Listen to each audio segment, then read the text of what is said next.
Hey everybody, Arnaldo here, broadcasting from Fidelio's Frequency. Welcome to my channel. So you're probably wondering, do we really need another video about the Beatles Red and Blue albums? Probably not, but the Beatles are my favorite band. And I haven't published any content about the Beatles on my channel yet, so I figured this would be a great opportunity. And because the Red album is the very first Beatles album that I bought back in 1981. I was 13, so you can do the math and figure out how old I am. I bought a used German pressing, and this was the start of my love for the Beatles. So has a very important, plays a very important part in not only my journey through music, but my journey through the music of the Beatles.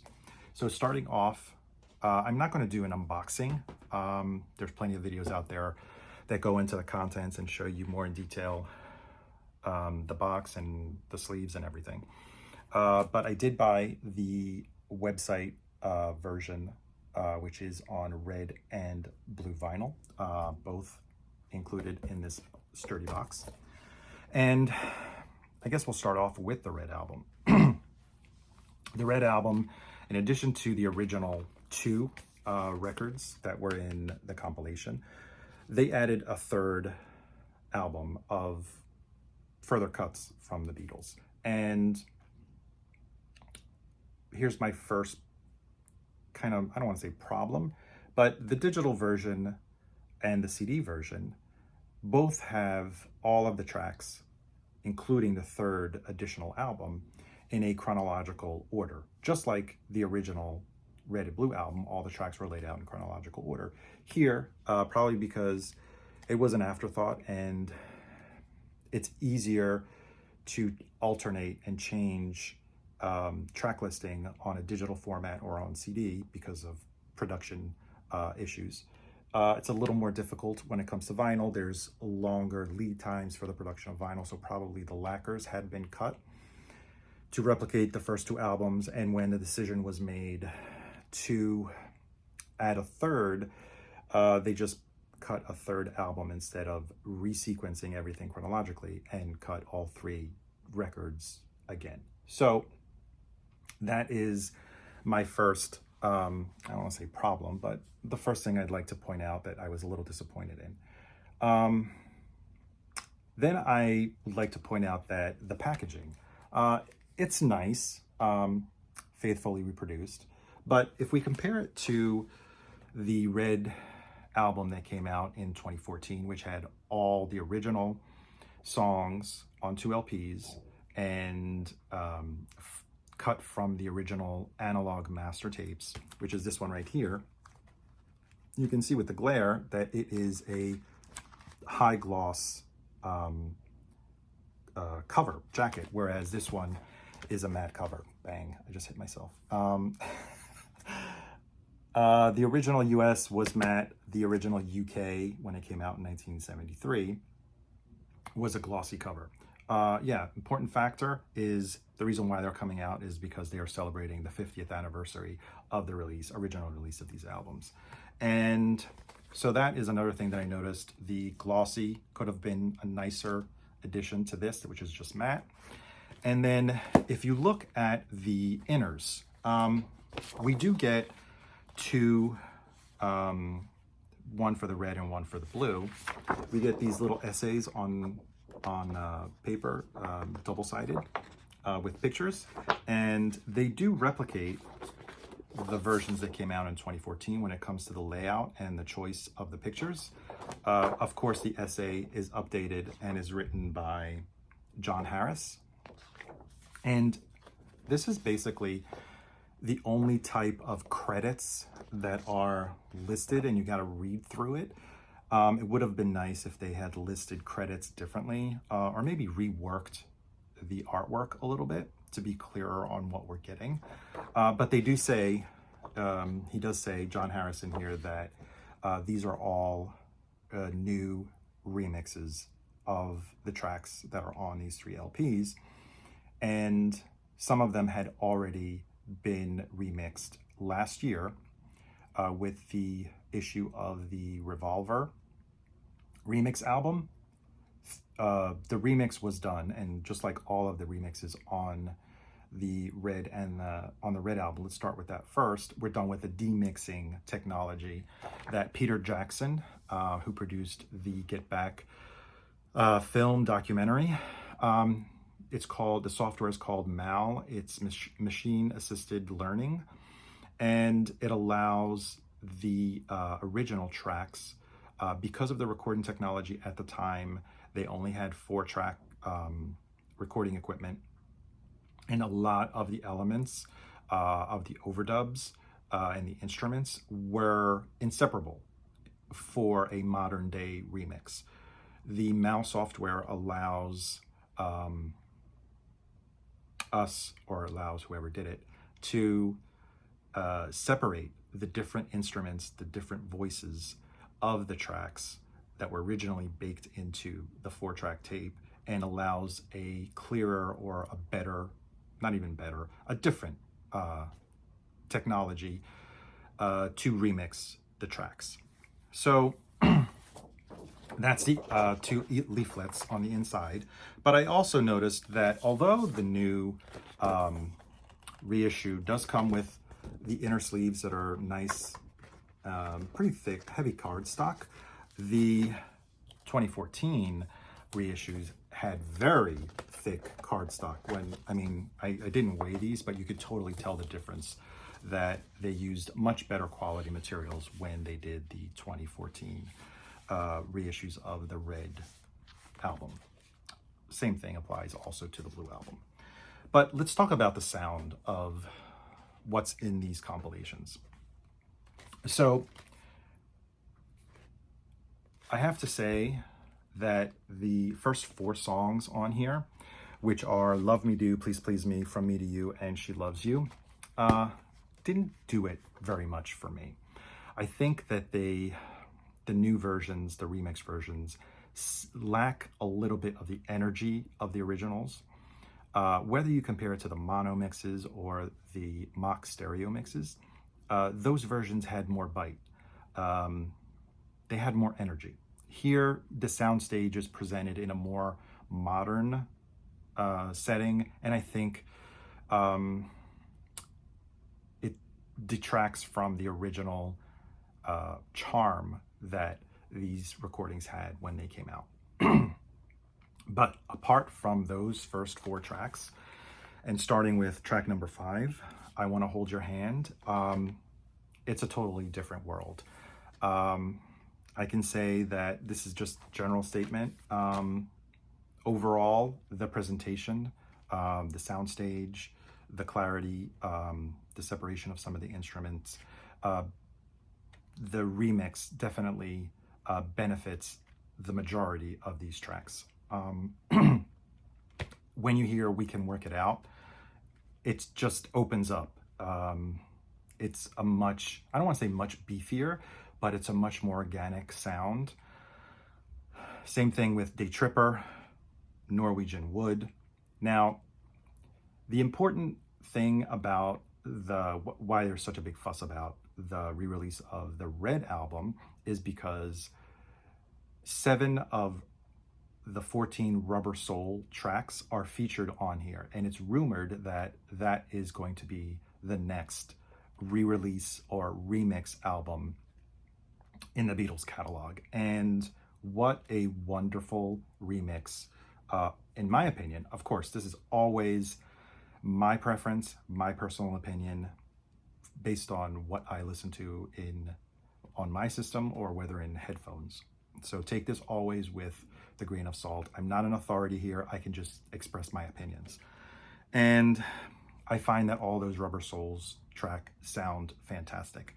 Nowhere Man, Michelle, the separation of the vocals is beautiful. John's breathing on Girl seems so alive and so real. That concludes pretty much the first 2 albums that were part of the original track listing. Going on to the 3rd additional album, again, we have the starting up again of the chronological order. So we're back to album number 1, which probably has the best version, or the best I've heard. I Saw Her Standing There. The attack on the drums, the clarity is just fantastic. I got a new appreciation for This Boy. The way it sounds on here is beautiful. And here's another couple of things that I'd like to nitpick on. The inclusion of covers. The Beatles in their earlier albums usually had, out of the 12 or 14 tracks, they usually had about 5 or 6 covers on each one of them, at least on the first 2, and then A Hard Day's Night was all original Beatles material. The inclusion of Roll Over Beethoven, You Really Got a Hold on Me, and Twist and Shout. I would have preferred all Beatles originals on these 2 albums, except for Twist and Shout. That is a great version. Love John Lennon's vocal on it, and it does sound great on here. But I think including Roll Over Beethoven, You Really Got a Hold on Me, over Rain is a huge mistake. Rain is the B-side to Paperback Writer, left off of this. Not really sure why. I think it's a crime to have left it off. Probably has one of the best drumming by Ringo Starr. It's just an amazing recording. I would have preferred Rain on here instead of those covers. So what's my final take on the Red 1962-1966 album? This is thumbs up, maybe 2 thumbs up. Huge accomplishment. I'm very happy. I can't say anything more about it. I have a few reservations about it, and I've pointed them out. But yes, definitely, this is totally worth the purchase. And now we can move on to the Blue Album, also known as the Beatles 1966-1970. Also featured here on in a 3-album set. We have the original running order of the first 2 albums, plus the additional 3rd album of extra songs. Same consideration here. The LP version, as opposed to the CD and the digital version, have a kind of scrambled chronology, whereas the CD and the digital versions, all of the songs are in chronological order. Here, there's a stop after the 2nd LP, and then there's going backwards again on album number 3. Same considerations with regards to the artwork. I would have preferred a trifold, maybe. I would have preferred, like the 2014, better cardstock, like slightly heavier cardstock, and maybe a glossy cover like the 2014. But we get what they give us, right? So let's talk a little bit about the music on here. Now, like I said earlier on the for the Red album, the credits, the only credits we get are buried inside the essay. Now, why I bring this up is because there's a little bit of confusion as to what's written here and what I was able to determine listening and comparing to other versions, as well as just looking at the track listing on the digital version, which seems to have clearer indication of which remasters or which remixes they were utilizing. So if we go based off of what this essay written here also by John Harris says, it says, the most notable tracks here are a selection of D-Mix remixes, song whose elements have been separated using new technology and then carefully put back together with a new sense of clarity and power. Material from Revolver was the first to be given this treatment. Yes, and I mentioned that when we talked about the tracks from Revolver that were included in the Red album.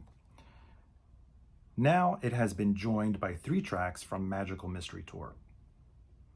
Which ones are they? I guess, you know, the fan can figure out which ones they are, but it would have been nice if you spelled it out for us. And the 3 tracks are Fool on the Hill, Magical Mystery Tour, and I Am the Walrus. Then it says, along with All You Need Is Love, Hello Goodbye, Hey Bulldog, Lady Madonna, Revolution, The Ballad of John and Yoko, and Old Brown Shoe. I think that's incorrect. Either there was incorrect information given to John Harris, or maybe there was a change in someone's mind when they compiled it. But if you look at the track listing on iTunes, you'll see that All You Need Is Love is not labeled as a 2023 version. It is the 2015 version. Hello Goodbye, same thing, not the 2023, it is the 2015 version. And Lady Madonna, as well, is the 2015 version. Where do these 2015 versions come from? Well, the Beatles compilation album, I think it was either 1999 or 2000, actually 2000, number one or number ones.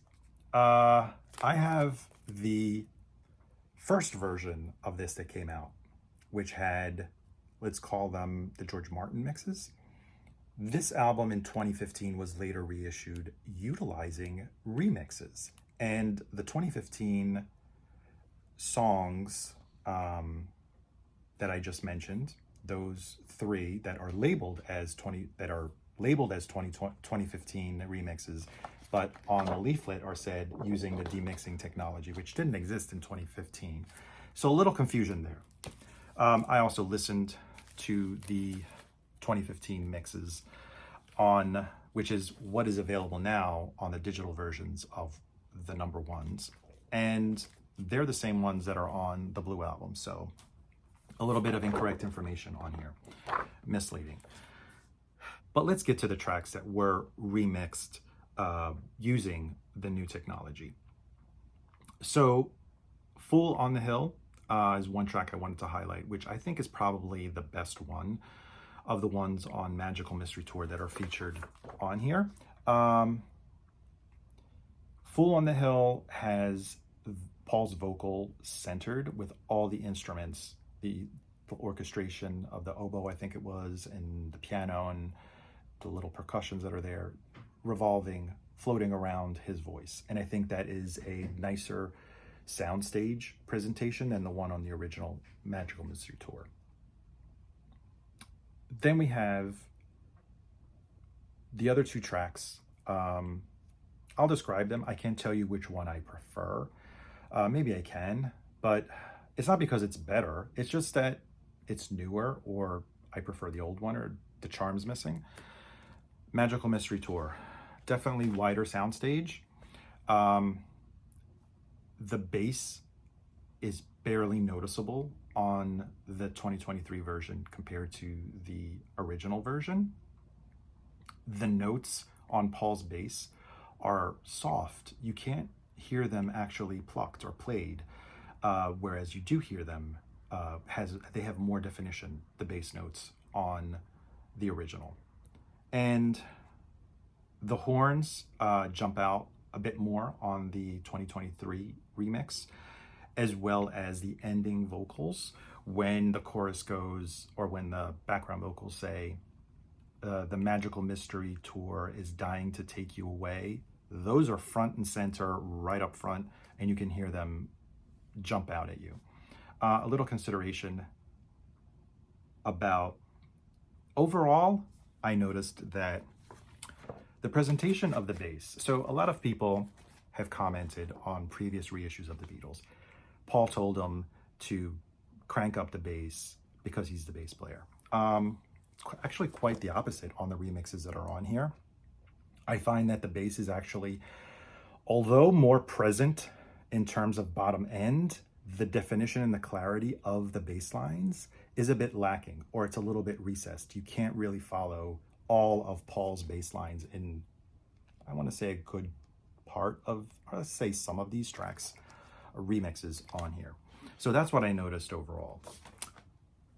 Third and last track from Magical Mystery Tour that got the remix treatment is I Am the Walrus. Now, this is the track where you notice the most differences to the original. And it's a matter of choice. The bottom end of I Am the Walrus is huge. It just like shakes the room. The The voice, John's voice is a bit more recessed. Same thing, the strings, they're mixed, they're a little bit farther back in the mix. And the special effects that are towards the end. Some people have said, oh, there's brand new special effects. I kind of listen to them carefully in headphones, the original and the remix. The original has a lot of the spoken dialogue that was utilized as special effects, a little bit more buried and more centered. You can't really tell, you can't really pick out sometimes what they're saying. On the remix version, they're a lot more pronounced, maybe louder, mixed with more clarity. So I think what people are hearing is saying, oh, there's new special effects. My opinion is there aren't. It's just that you hear them a lot more because of the clarity and the separation. So that's the 3 Magical Mystery Tour tracks that actually have brand new 2023 remixes. Then the other 3 songs that are featured on the leaflet and that I did compare our 2023 remixes are first, Hey Bulldog. Hey Bulldog seems a little bit more tamed versus the original, and compared to the Yellow Submarine song track that came out, I believe, in 1998 or 99. That's a great compilation if you don't have that. I should have it here somewhere, but the Yellow Submarine song track had some remixes already, and the Hey Bulldog remix is actually really good. But what I found on the remix on this album is, again, it seems tamed, and the bass, it's barely noticeable. You could barely hear Paul's bass on the remix. I think that's a miss for me. Revolution. The version featured on the blue is not Revolution, the version that's on the white album, which is a totally different take, totally different version. This is the single version that's included on the blue album, and it's a bit softened. I like the original 45 version because it's so, like, I think it's intentionally distorted. It's supposed to be in your face, aggressive, harsh on you, abrasive almost. And there's less panning, like the stereo panning is different on this remix. They modernized it. It's not as distinct as the original Revolution single. So that's my take on Revolution. And then finally we have Old Brown Shoe. That also got a 2023 remix. Again, the bass is huge. Like, it really shakes the room, but the notes of Paul's bass are less defined. So I want to say maybe it's big because it's a little bloated, or they just cranked it up and not really paid much attention to the definition of the bass. The drums, there's less, you hear them with less, there's less attack on the drums. And the solo, the guitar solo that's on Old Brown Shoe, for me, is less in your face, is a little bit tamed. So overall, they're not bad, they're just different. So it's up to everyone's taste. I think sometimes people that listen to records in the modern day may enjoy these remixes a little bit more because they don't sound, I don't want to say even dated. They sound a bit more modern and polished. But it's a matter of preference in the end. What else can I say? Yes. All You Need Is Love, Hello Goodbye, Lady Madonna, they're different remixes. They are the 2015 remixes. I'm not going to get into that because, again, some of them have more clarity. You hear different instruments that you don't hear in the other mix. For me, the one that stood out that is a bit lacking is the remix of Hello Goodbye. It lacks energy. The drums are not as present as on the original. So that's my take on what here they label the 2023 remix, but it's really the 2015. And then finally, let's talk about the new track. The new track, everybody's heard it by now. Now and then I have it. They were actually kind of sneaky the way they presented it on the Beatles website. They said this version, which is the marble white and blue, exclusive to their site when it's not. It actually went to all the indies. What is exclusive as well to their site is the cassette version, the cassette single. And here you have it here. And as you can see, I haven't opened it because I probably don't even have a cassette player to play it on. Actually, for sure I don't. And then there's also a 12-inch.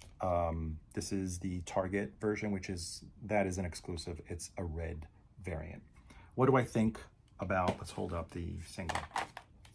What do I think about Now and Then?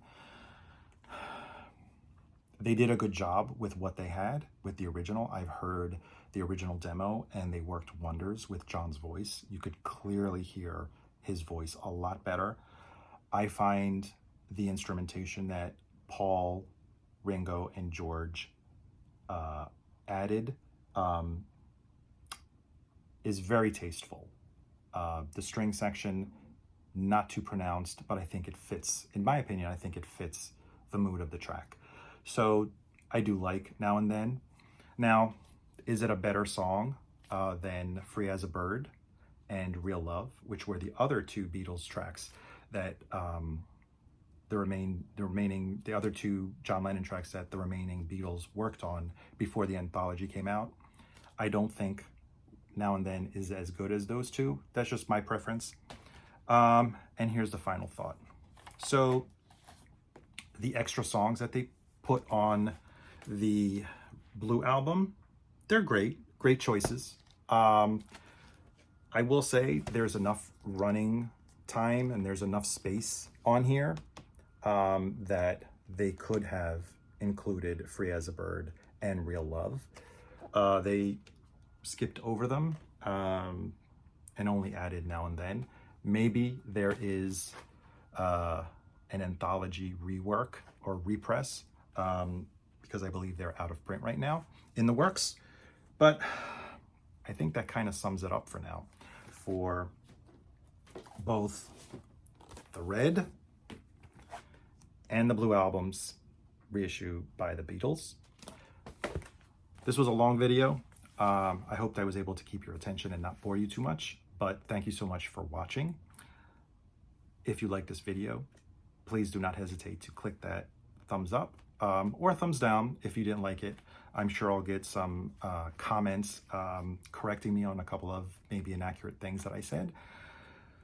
More importantly, again, thank you for watching and consider subscribing to the channel, clicking on the subscribe button and the notification bell so that you will be notified of upcoming content that I will publish on the channel. Thank you again, and I'll see you on the next one. Bye.